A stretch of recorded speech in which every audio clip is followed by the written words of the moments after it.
Assalamu alaikum warahmatullahi ta'ala barakatuh, wapenzi na wafuatiliaji wa channel ya Tiba Facts Online TV.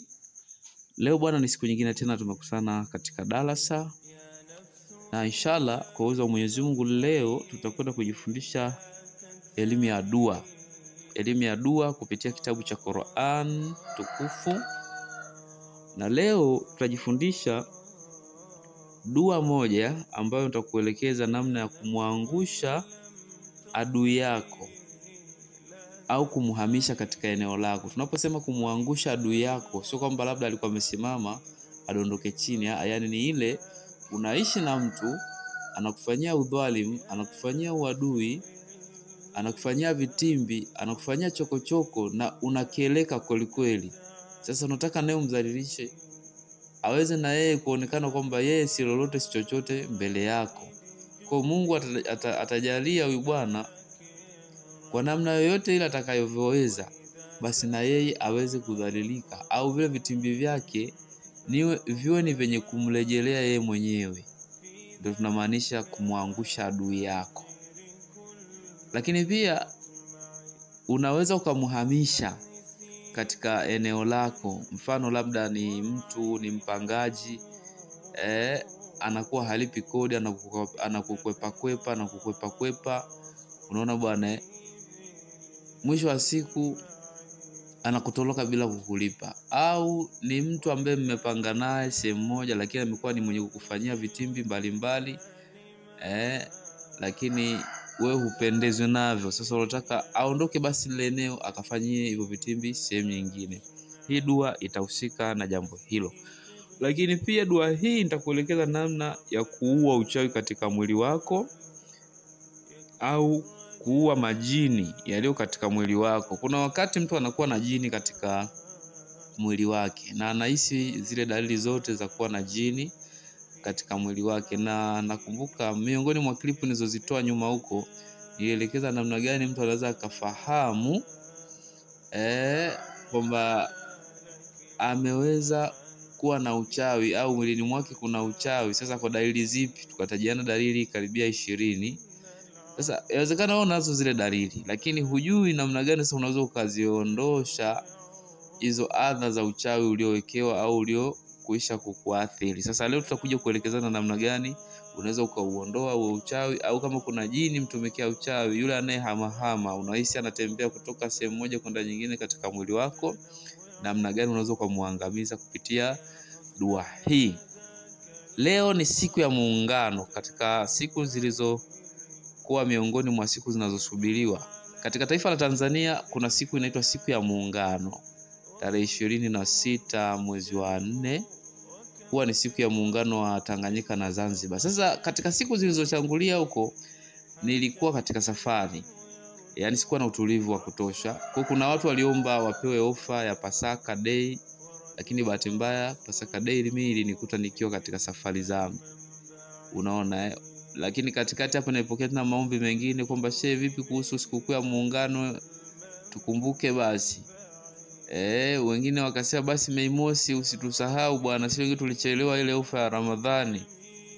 Nakumbuka Ramadhani itoa ofa ikadumu muda mrefu kidogo, kwa nikawa sitegemei tena kutoa ofa katika siku za karibuni. Lakini sasa kwa kuwa ofa hii au hizi ofa huwa zinawasaidia watu kupata vile vitabu kwa bei rahisi, tofauti na vile vinavyokuwa vinauzwa, kwa sababu ukiwa na hichi kitabu kinaweza kukusaidia kujisaidia mambo yako mengine tu, yale ambayo ungeweza hata kwenda kwa wataalamu au kawa hujui ufafanuzi au solution lake, unaweza kulikuta kwenye hivyo vitabu.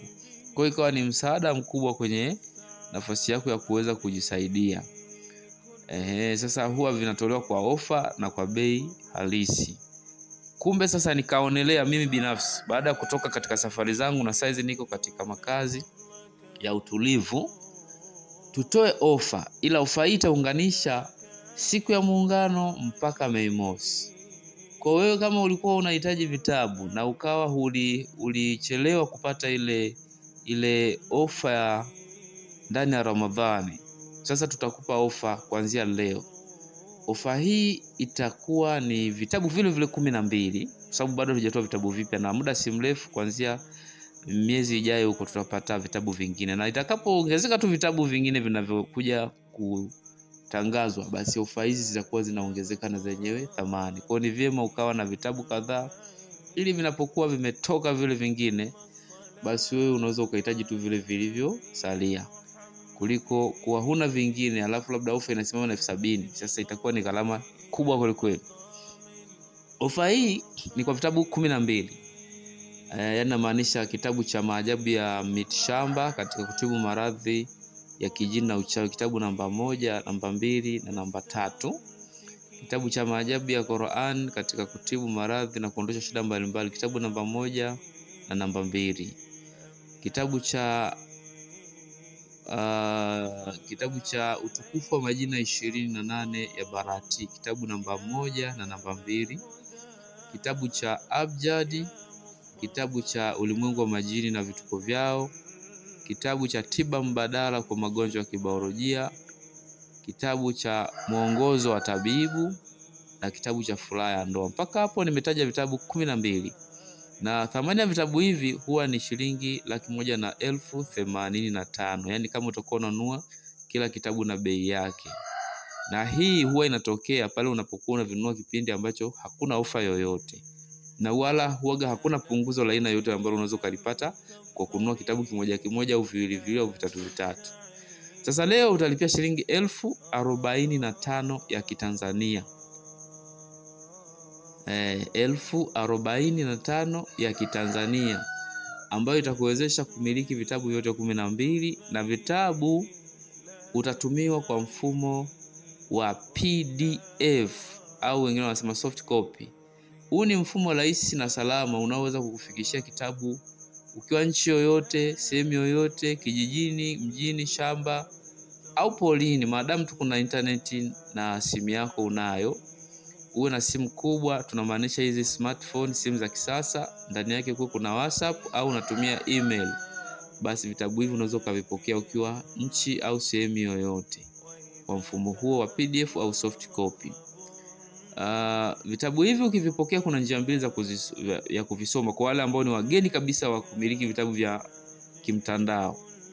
Njia ya kwanza, unaweza kuvisoma kupitia simu yako hiyo ukiwa kwenye gari, ofisini, nyumbani, kwenye kochi, popote pale penye utulivu, unaweza ukachukua simu yako ukasoma kitabu chochote kupitia vitabu ulivyotumiwa. Njia ya pili, unaweza ukaprint, yani ukavitolea copy vitabu hivyo, ukapata zile nakala za kushika kwa mkono. Kwa njia hii ni salama na nyepesi kwa kupokea vitabu ukiwa nchi yoyote duniani. Maadamu hii clip inakufikia huko ulipo, basi vitabu hivi unavipokea kwa usalama na uhakika zaidi, na ni muda mfupi. Baada ya kufanya malipo hazitozidi dakika 30, vitabu utakuwa umeshavipokea na kuanza kuifanyia kazi. Kwa wale wanaotumia dola, nchi zenye zina yani wao walipo pesa yao ni ya dola, unaweza kusema sasa sisi tunalipia ni shilingi ngapi? Hapo ni sawa kama na dola 16.76 kwa mabadiliko ya pesa katika tarehe ya leo. Lakini dola huwa ina asili ya kupanda au kushuka, ila kwa hesabu niliyoipiga leo ni kama dola 16.76. Kwa hiyo ni kama dola 17 tu mtu anaweza kalipia akapokea vitabu hivi. Lakini kwa wale wanaotokea nchi tofauti na zile zinazotumia dola, mfano Kenya wao watalipia shilingi 2,200 ya Kenya, ambayo ikija Tanzania inakuwa 45,000. Wa Uganda, Rwanda, Burundi, Malawi na nchi zingine, wewe utanitumia taarifa, mimi nataka nilipie vitabu vya ofa, lakini niko nchi fulani, nitalipia kiasi gani? Basi kufanyia exchange ya pesa ya nchi yako, then utalipia kulingana na thamani ya pesa ya nchi yako, ila tunathaminisha kwa pesa ya Tanzania ambayo ifikie shilingi 45,000. Unafanyaje malipo? Maana kuna mwingine anaweza kana sikiliza afu haoni chochote hapo kinachoendelea. Kuna hizi namba huwa zinaonekana hapa mkono wa kushoto. Hizi ndio namba zangu, na namba hizo zote zipo WhatsApp. Unachokifanya, unalipia miongoni mwa namba mojawapo. Kuna namba ya Vodacom, kuna namba ya Airtel na kuna namba ya Tigo au Yas, Mix by Yas, kwa hiyo kampuni ya Tigo iliyobadilisha jina. Kwa hiyo kinachofanyika hapo sasa, unatumia namba moja tu kuilipia malipo hayo ya shilingi 1045. Yakisha tumwa hayo malipo, ule muamala unaupiga picha au una screenshot, na unaweza ukalipia kwa njia ya wakala au kwa njia yako binafsi. Ukilipia kwa wakala, basi ule muamala imethibitishwa kiasi kadhaa kimetumwa kwa fulani bin fulani. Namba zote hizo natoa jina moja tu, Bashiri Hussein Rugamba. Ikitokea hilo jina, basi nipigie picha ule muamala alafu nitumie WhatsApp kama umetumia wakala. Au unaweza kutuma kwa wakala, unanitumia ujumbe WhatsApp kwamba shehe, nimelipia pesa 1045, jina la wakala ni fulani bin fulani. Mimi nitakagua ile miamala ambayo ina jina hilo, nikithibitisha kweli huo muamala upo, nitakutumia vitabu hivyo. Au kama umelipa kwa njia yako ya simu, wewe ya simu yako ndio umetumia, basi utascreenshot ule muamala au utaupiga picha kisha utanitumia WhatsApp, utasema ofa ya Mei Mosi, sababu tunakwenda kwenye Mei Mosi, na ofa hii itaanza leo tarehe 26 mpaka tarehe 3 mwezi wa 5.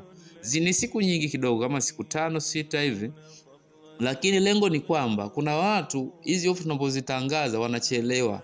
Mfano leo kama hujaingia YouTube, hiyo ofa huwezi ukajua kama ipo tayari imeshatoka, ila ukiingia kesho kuta utaikuta. Kwa hiyo ukibahatika kuijua leo na una nafasi ya kulipia, fanya malipo leo. Yule atakayeingia kesho akakuta clip hii, basi afanye muda huo, lakini akija kipindi ambacho clip zimeshatolewa alafu na tarehe zimeshakwisha, hakutokuwa na ofa atakayoipata kupitia punguzo la vitabu. Italazimika alipie bei halisi ya vitabu. Na kwa wale waliowahi kulipia kwa bei halisi ya vitabu, wanaujua uchungu wa kulipia kitabu kimoja kimoja. Kiukweli ni gharama, na kwa maisha yetu haya ya chumia tumbo kidogo inakuwa ni mtihani, na unakuta unahitaji vitabu vyote lakini huna uwezo wa kuvinunua vyote, na lazimika usubiri ununue kimoja kimoja. Kwa huo ndio utaratibu. Namba ni hizo hapo, na namba zote zipo WhatsApp. Kwa hiyo unapolipia, chagua namba tu moja hapo, itumie ujumbe wa imethibitishwa kiasi kadhaa imetumwa kwa fulani bin fulani, kwa ile picha yake ya huo muamala. Tumia namba yoyote ile, na zote zipo WhatsApp, wala hakuna haja ya kuzitumia zote. Maana kuna mwingine akishalipia anazichukua namba zote hizo, anakuwa anajaribu, akiona hii kwa WhatsApp anaitumia, akiona hii kwa WhatsApp anajaribu. Kumbe mimi zinapokuwa online zinakuwa online zote, na zinapokuwa offline ni zote zinakuwa offline, lakini mara nyingi zinakuwa zipo online masaa 24. Wale wanaotarajia wapige simu ndio nikipokea then watume, na wenyewe ni sawa, kwa sababu wa uhakika wa pesa zao wajue zinaenda wapo, lakini muda mwingine mimi huwa niko busy. Kwa hiyo ndio maana natoaga hizi taarifa mapema ili mtu asikose ofa, kwa sababu lengo utakapokuwa ukipiga simu labda ipokelewi mpaka hizi siku zikaisha, labda hujapata bahati ya kukutana kuongea na mimi, alafu siku zikaisha, labda ndio ukanipata kwenye simu kwa sababu nilikuwa nakupigia simu muda mrefu upokei, au simu yako inaita ijibiwi, alafu nilikuwa nataka nilipie ofa lakini sasa tarehe zishaisha. Hapo hautopata ofa. Hapo hautopata ofa. Italazimika tu kama utahitaji kitabu chochote tutakupa taarifa, kitabu hicho kinauzwa shilingi ngapi, then utalipia kwa bei ya kawaida. Sasa huo usumbufu ndio tunaukataa. Yani lengo ni mtu linapotoka ofa kama hivi anufaike kulingana na mahitaji yake yeye. Sasa ili unufaike, ndio maana tunatoa hizi taarifa ili usije ukapata tabu kwamba kuna wengine halipii mpaka apige simu. Hiyo ni sawa, lakini je, huyo unampigia simu yupoje? Mimi jamani niko busy zaidi. Lakini ninapotoa taarifa hizi zinakuwa ni za uhakika, na hakuna aliyewahi kulipia vitabu akakosa kuvipokea, hajatokea. Wote waliowahi kulipia wanapokea vitabu vyao kwa njia hiyo. Inshallah hii ni taarifa ya ofa, na ofa imeanza leo tarehe 26 siku ya Muungano katika Jamhuri ya Muungano wa Tanzania. Itakwenda kuisha ofa hii siku ya mwisho tarehe 3 mwezi wa 5. Wahi kama haujawahi kupata bahati ya kupata vitabu au una ndoto ya kumiliki vitabu, ulikuwa unajichanga, basi nafasi ni hii. Na wale wote waliokuwa wanatamani kuvipata vitabu kwa njia hiyo za ofa kwenye Pasaka sio nini, nafasi ni hii. Twende kwenye somo sasa. Dua ya kumwangusha adui yako au kumhamisha adui yako katika eneo lako. Nilishasema pale awali, kumwangusha imaanisha alikuwa amesimama akashuka chini, yaani kama vile ukampiga mungwala Hapana, ni ile unakeleka na kuudhiwa na yale maudhi ya jirani yako au huyo adui yako. Anaweza hata kama ni ndugu wa damu, lakini anakudhalilisha na kufanyia vitu vya ajabu ajabu, na wewe unataka na yeye aanguke anguko ambalo litamtia aibu kama venye anakuaibisha wewe.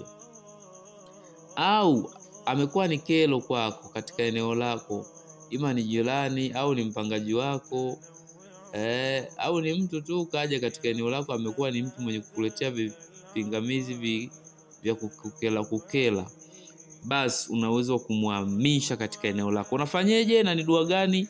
Ni ile aya mama miongoni mwa aya za Qur'ani. Ipo aya mama au mama wa aya zote katika Qur'ani, Ayatul Kursi. Hii ni aya ya 255 katika sura ya pili, Suratul Baqara katika Qur'ani au katika Masaf. Maana hii haipatikani kwenye juzwama, maana wengine wanaweza kukimbilia juzwama, maana ndio wengi tumesoma hiyo. Sasa hii haipatikani kwenye juzwama, inapatikana kwenye Qur'ani, kwenye Masaf kabisa, ile sura ya pili kutoka Suratul Fatiha inakuja Suratul Baqara.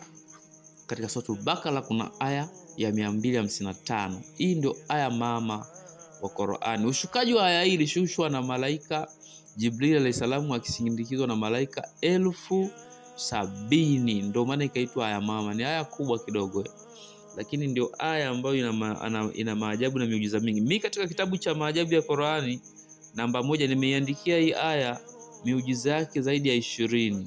Ukisoma kitabu hicho unaweza kukutana na faida mbalimbali, ikiwemo na hizi tutakazokwenda kujifunza leo. Sasa ikitokea unataka umwangusha adui yako au umhamishe katika eneo lako, utaratibu ni mmoja. Soma Ayatul Kursi kwa idadi ya herufi ya maneno yake. Ayatul Kursi ina maneno 50.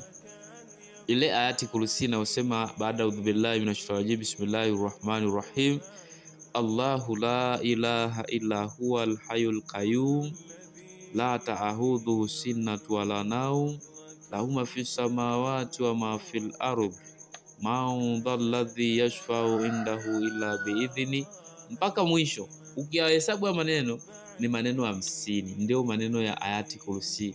Siku nyingine ukiulizwa Ayatul Kursi na maneno mangapi, au soma Ayatul Kursi kwa idadi ya maneno yake, kwa sababu kuna vipengele vingine unaweza kuambiwa soma Ayatul Kursi kwa idadi ya maneno yake, utapata hichi. Maneno ya Ayatul Kursi ni 50. Kwa hiyo nakuwa nimeshakuelekeza Kwa itasomwa hii Ayatul Kursi kwa idadi ya mara 50. Ila unaisomaje na lini? Utaisoma katika siku ya Jumamosi saa 1 asubuhi. Hiyo ni inatafuta Zohari. Unasoma saa 1 asubuhi, au ukikosa kuipata hiyo Zohari ya Jumamosi ya saa 1 asubuhi, basi itarudi saa 8 mchana siku hiyo ya Zohari ambayo ni Jumamosi, au usome Jumanne saa 8 mchana, au kama utawahi usome saa 1 ya siku ya Jumanne. Au kama una elimu ya masaa, kwa wale wenye vitabu vya Barati kuna elimu ya masaa kule, tafuta siku yoyote, utafute masaa mawili, saa ya Zohari siku yoyote uliopo, au saa ya Merikhi siku yoyote ulipo, basi uisome hii Ayatul Kursi kwa idadi ya mara 50. Lakini unapofikisha idadi ya 10, yaani unaposema Allahu la ilaha illa huwa, ikafika zile umeenda mpaka mwisho, mpaka idadi ya mara 10, tia nia, mwambie Mwenyezi Mungu, wewe Mwenyezi Mungu, mimi kuna fulani bini fulani ananikela sana, ananinyanyasa sana, ananifanyia kadha wa kadha wa kadha wa kadha, nataka na mimi kama ananizalilisha basi na umzalilishe, kama ananifanyia hivi na wewe nataka umfanyie hivi. Basi ndugu yangu, kama Mungu akijalia, ilo anguko unalitarajia litatokea kweli. Na hii ya kumhamisha mtu, hii watu wengi wameshanipigia simu wanasema, "Sheikh, nashukuru sana nimemhamisha mtu kupitia ile Ayatul Kursi." Yaani unaweza kuiona jambo la kawaida, lakini ukiingia kwenye mfumo ukafanya tunavyoelekeza, utayaona yale tunayosema. Hatuyasemi kwa ajili ya kujifurahisha wala kupoteza muda wako. Yaani ni mambo ambayo yapo kabisa na yanaweza yatatokea endapo tu kama utafuata utaratibu. Ukiona hajatokea basi kuna kosa umelifanya au hujafuata tu utaratibu, lakini ukifuata utaratibu kila jambo linawezekana chini ya jua. Kwa hiyo utasoma idadi hiyo Ayatul Kursi kwa idadi ya mara 50 katika siku ya Jumamosi ya saa 1 asubuhi au saa 8 mchana, au siku ya Jumanne saa 1 asubuhi au saa 8 mchana. Hii ni kisomo cha kumwangusha adui yako. Yaani mtu anakufanyia madhila, anakufanyia uadui, anakufanyia fitna, na wewe unataka Mungu amdhalilishe na yeye amwangushe kama alivyokuangusha wewe. Na yeye amdhalilishe kama alivyokudhalilisha yeye. Au unataka ahame katika eneo lako, amekuwa ni kelo, amekuwa ni mtu mwenye kukuhujumu, basi unaweza ukatumia utaratibu huu. Nilikwambia hii tutajifundisha namna ya kuua uchawi katika mwili. Tumekuwa tukikutana na mambo mbalimbali. Unakuta vitu vinakutembea mwilini, au unaishi na uchawi, umeshalishwa, umeshawekewa uchawi, au kuna jini anakusumbua katika mwili wako na wewe huelewi ni namna gani utaweza ukamtoa, ima kupitia dua au dawa. Sasa hii Ayatul Kursi kuna namna pia kuitumia kuua uchawi huo au jini huyo, na ukitumia njia hii una uwezo kabisa wa kumnyonga kabisa na kumkatilia mbali hata jini ule anayetumikia uchawi katika mwili wako. Unafanyeje? Unachotakiwa ni kuchukua maji ya mvua. Maji ya mvua yanayosemwa hapa ni yale maji ya kutegwa. Yaani mvua inanyesha, unachukua labda beseni lako au chombo chako au ndoo yako, unaenda kuweka katikati ya uwanja ambapo hayatopita maji katika bati la paa ya nyumba yadondoke kwenye chombo. Hapana, yatoke moja kwa moja mawinguni yashuke kwenye kile chombo. Kwa wale ambao bado mikoa inaendelea na mvua, sababu kuna mikoa mingine tayari ishapoteza mvua. Kwa wale ambao mikoa yao bado mvua zinanyesha, hii ni fursa. Ndio maji ya mvua tunayoyataka hayo. Lakini ukikosa maji ya mvua, basi utafute maji ya kisima ambacho hakikaukagi katika msimu mzima wa mwaka. Yaani sio ikifika mwezi wa 9 wa 10 kinakauka kabisa. Yaani hicho kisima kiwe kama kipo, masika kipo, kiangazi kipo, masika kipo, yaani maji yake hajai kukauka. Hicho ndio kisima kinatakiwa kipatikane maji yake. Sasa kuna watu huwa wanafanya hivi, wanajiongeza. Umesema maji ya mvua yawe kisima. Je, maji ya bahari hayafai? Maji ya bomba hayafai? Maji ya mto hayafai? Yaani anakupa option zenye anazitaka yeye. Sasa elimu haipo hivyo. Yaani kila kitu ambacho haujatajiwa usijiongeze. Na kitu ambacho umetajiwa usianze kukipunguza. Ni bora ukabaki kwenye mstari. Kuna wakati sisi hatuna muda wa kufuatilia kujibu meseji zenu. Maana kuna mtu unashindwa kuelewa, huyu mtu hivi alielewa au hakuelewa. Nimefundisha hapa, anakutumia ujumbe wa WhatsApp. Je, kama huku hakuna kisima na mvua zimekatika, nitumie maji gani? Hakuna maji mengine tofauti na hayo niliyoyaelekeza. Kwa hiyo wewe ukiona hii dua umekosa vile vigezo vya maji, achana nayo. Subiri dua zingine zitafundishwa au fuatilia dua zingine. Tusije tunapeana zile yani yale maswali yasiyokuwa na maana, kwa sababu unaponiuliza maswali mengi yasiyokuwa na maana nitalazimika niyapuuze na niache kuyajibu yote.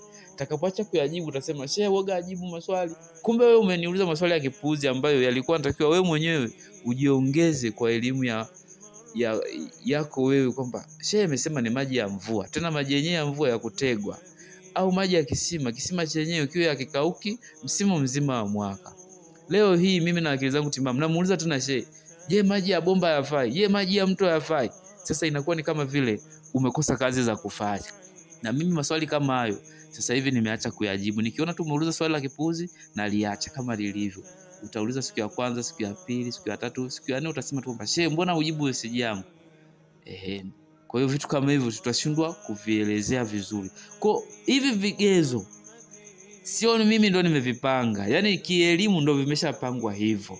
Kwa mimi ni daraja la kukufikishia wewe tu hii elimu, lakini elimu hii sio kwamba ndo mimi nimeianzisha au imezaliwa kupitia elimu yangu. Ni elimu ambazo zilikuwepo, zipo, na sisi tutaziacha zitaendelea kuwepo. Hatutozibadilisha, zitabaki hivi hivi. Kwa hiyo unatakiwa upate maji ya aina mbili, maji ya mvua ya kutegwa au maji ya kisima kisichokauka msimu mzima wa mwaka. Kisha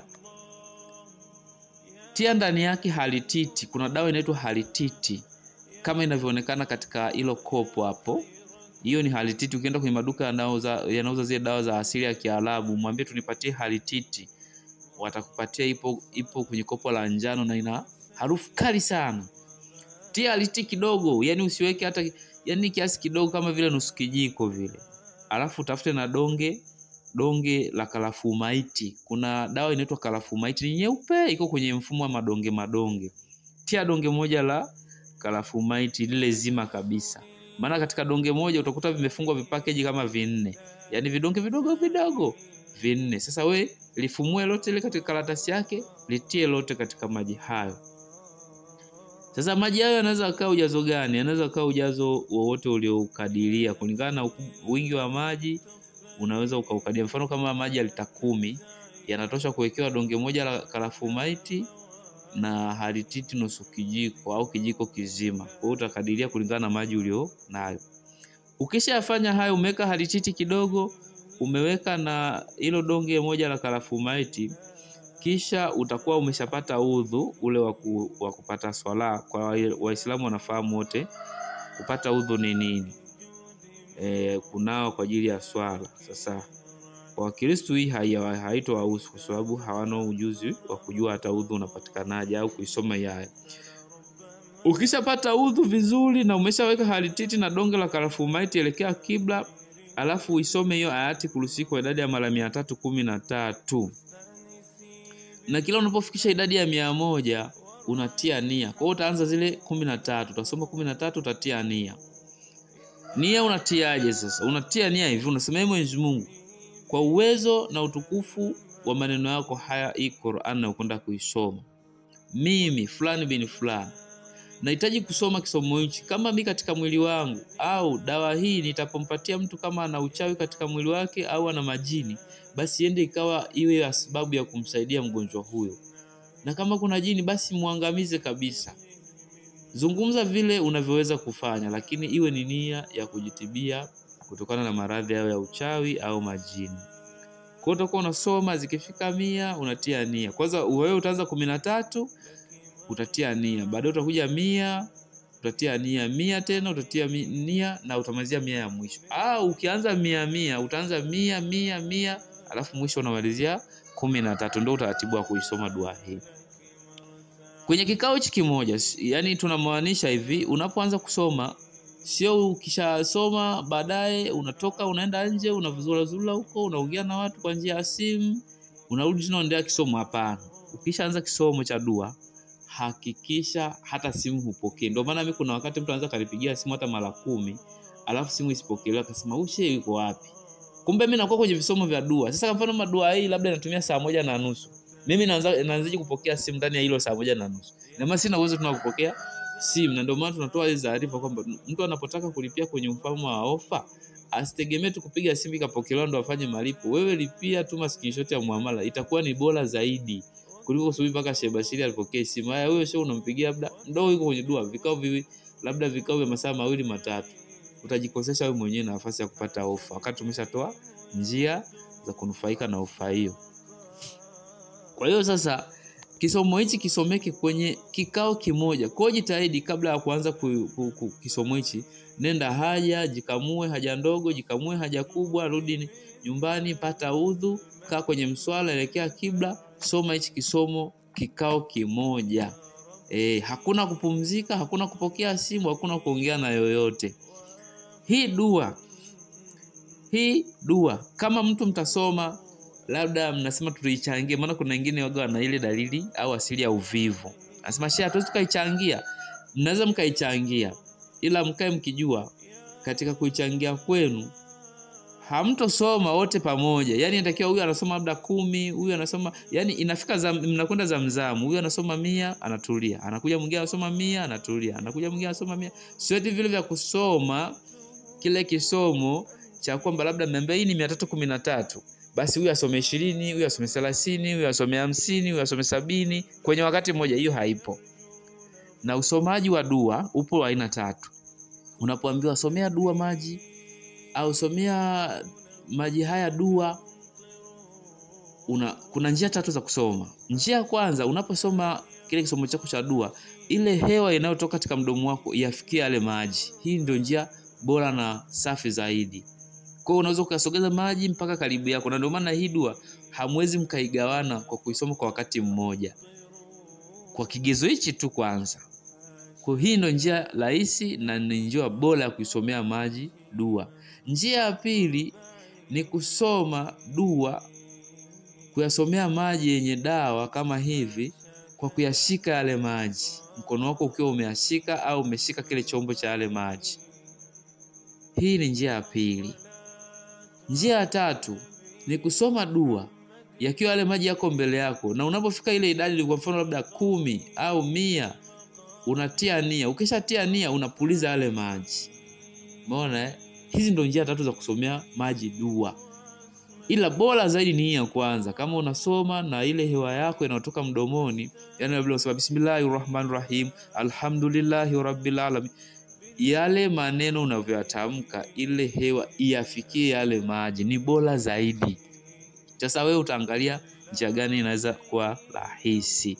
Ila kwa dua hii msichangie kwa wakati mmoja. Huyu anasoma bismillah, unaongea bismillah, unaongea Kama mtasoma kuchangia, basi mpumzishane. Huyu atasoma 10, atakaa pembeni, na huyu atakuja atasoma 10, atakaa pembeni, na huyu atasoma tena 10, akimaliza huyu anakuja tena mwingine, hivyo hivyo. Ila wote mtasoma kwa vigezo vile vile, ima kwa kushika maji au hewa yenu iwafikie yale maji, au unasoma maji yakiwa mbele, baadaye unayashika unayapuliza yale maji baada ya kufikisha zile idadi labda za 10 au 20 au 30 au 100. Inshallah huo ndio utaratibu. Baada ya kisomo hicho cha Ayatul Kursi 313, kisha mgonjwa atatumia maji hayo kwa kujipaka katika mwili wake mara 2, asubuhi na jioni, kwa muda wa siku 7. Hii dawa hainyweki, sio kajichanganya hapa. Haunywi dawa hii. Mgonjwa anatumia kujipaka katika mwili wake mara 2, asubuhi na jioni, asubuhi na jioni. Afanye hivyo asubuhi na jioni kwa muda wa siku 7. Nafikiri itakuwa ishaeleweka. Kupaka au kuoga ni yale yale, ila vizuri unaenda kuoga maji ya kawaida, unajisuuza, umerudi ndani, unachukua ile maji yenye dawa kwenye kibakuli chako au kikombe, ndio unakuwa unajipaka mwili mzima. Hii ni bora zaidi. Na dawa hii inatakiwa mtu aanze kuitumia siku ya Alhamisi na atamaliza siku ya Alhamisi. Hapa nieleweke vizuri. Dawa hii anatakiwa, hata kama mtu atatengeneza Jumamosi, akatengeneza Jumapili, akatengeneza siku ya Jumanne, ila dawa hii anatakiwa aanze kuitumia siku ya Alhamisi na amalize siku ya Alhamisi. Sasa kuna swali linakujaga hivi. Kwani siwezi kuanza siku yoyote? Je, nikianza Ijumaa au Jumapili? Yaani mtu anajitengeneza option zake yeye anazozijua yeye bila kufuata utaratibu wa kitaalamu. Ndio maana waganga wa zamani kidogo walikuwa wanakupa masharti ambayo mpaka wewe mwenyewe unasema nikiweza kuyatekeleza masharti lazima hii dawa ikubaliki. Walikuwa wameshajua upuuzi wa watu wanavyobadilika. Usipompa masharti binadamu, yaani ni mtu ambaye anaweza kujitengenezea option zake yeye mwenyewe anazozitaka. Jamani, msipende masharti, ila fuateni utaratibu. Kila kitu kina utaratibu wake. Hiyo siku Alhamisi unaijua sifa yake, kasome katika zile siku, nyakati 6 za siku, yani Zohari, Atwaldi, Mushtara, Zuhurati, Zohari, Merikhi, Shamsi na Kamali. Ukaisome hiyo Alhamisi inahusu nini? Kwa hiyo ni vizuri watu wafuate utaratibu. Ukiambiwa bwana hii dawa ifanye siku fulani, ifanye siku hiyo hiyo. Usianze kujipa option zako, mbona mimi sasa huko Alhamisi ni mbali? Je, nikifa mpaka leo uko hai? Basi utaendelea kuwa hai kwa uwezo wa Mwenyezi Mungu. Na kama ni wakufa utakufa. Kwa hiyo jitahidi ukishatengeneza dawa yako, subiri siku ya Alhamisi ndio dozi ianze. Siku ya Alhamisi inaanza Jumatano saa 1 usiku. Jumatano saa 1 usiku. Ikifika hiyo Jumatano saa 1 usiku au saa 1 jioni, Alhamisi imeshaingia, basi pale dozi yako unaweza ukaanza au kaanza asubuhi, ila hiyo Alhamisi, na itakuja kumalizika siku ya Alhamisi. Hakika kwa uwezo wa Mwenyezi Mungu ukifanya hivyo, kama katika mwili wako kuna uchawi,